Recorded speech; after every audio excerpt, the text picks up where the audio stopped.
Hi. So I would like to share a case with you and make it a case study because it's an interesting one, and I think it touches a lot of people. So I met this family with two rescue dogs of about 2 years ago.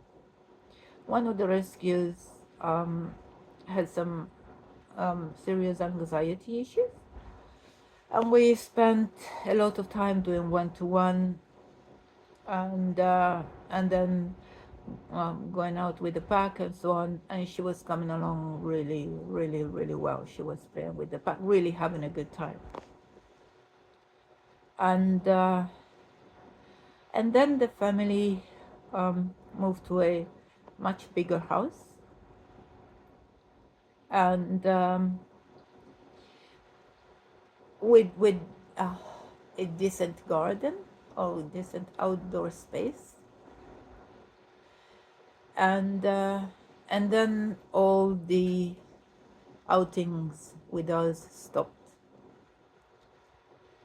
And after a year, or well over a year, the family got in touch, and they asked me to, and they asked if I could get the dogs out on an outing with us.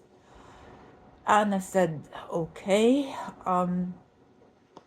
But of course, I needed to see how the dog were feeling.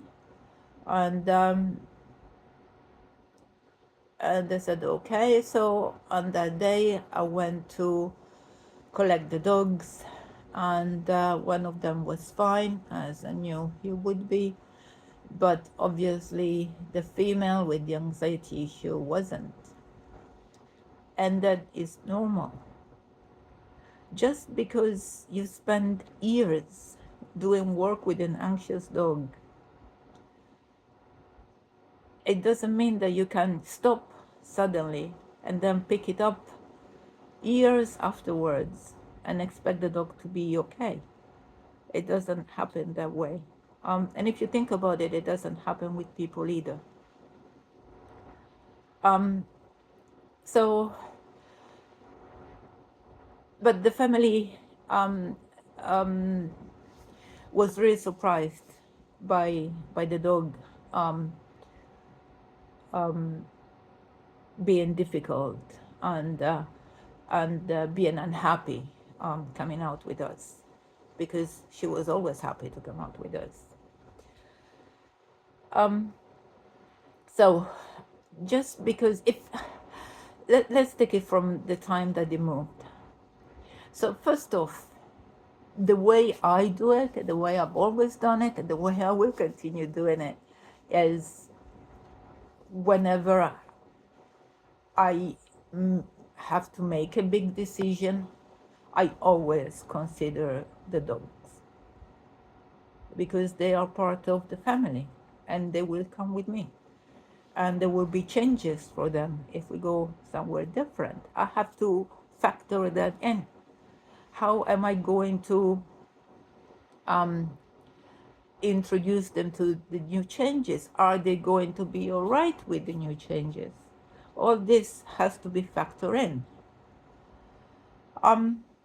If you move to a bigger, much bigger house, and hey, great that you got the money to do so, and you have a decent sized garden,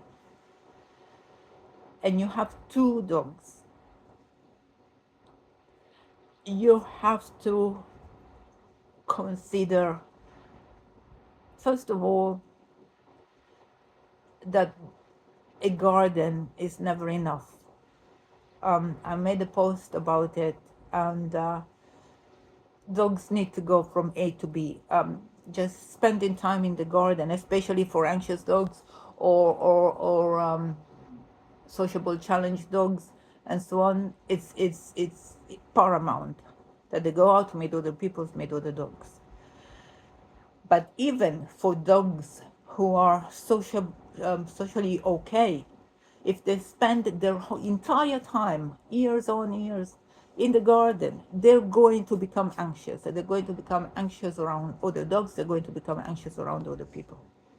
Okay, so to me, this is common sense, but obviously it isn't for others. And so if I had the money to move to a bigger house, I would consider. I still have my dogs. My dogs are coming with me. And even though I have a big garden, that can't change the social life and can't replace the social life that my dogs have got used to. And I know for a fact that these dogs have just spent the entire time in the garden since they moved, because they put on weight. So that's a fact. And that is bad, especially for anxious dogs. Again, I made a post about it. And so if an anxious dog puts on weight, they're gonna feel even more anxious, simply because they know that if they get into a fight or if they need to flee, they're going to be a disadvantage because they put on weight, so they're not as agile as they could be. So again, this is putting on weight. This is it's making the life of this already anxious dog even more anxious. So I moved to this big house. I have to consider, have I got enough money at this point to still get the dogs out and socialized? Because I have to factor that in, and that should be, the answer should be yes. If not, then I don't move to such a big house. I choose a smaller place, because dogs are part of the family, and dogs and their needs need to be factored in at all times. This is how I do it. This is how I've always done it. This is how I will always do it. This is because I love my dogs, and I choose to show my love to them, not through toys, not through clothes, not through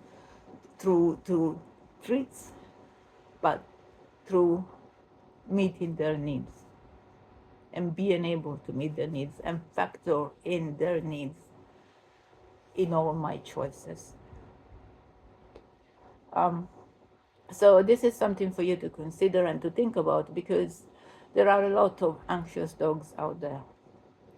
And working with an anxious dog, yes, you can spend, wonderful hours together and working together and really get the reward of seeing that dog bloom and flourish and just be happy to play with other dogs and so on. But that social life needs to be kept going. If you stop, and especially if you just leave the dog in the garden, then the dog is going to return to the anxious state and become suspicious of other people and other dogs, just like they were before.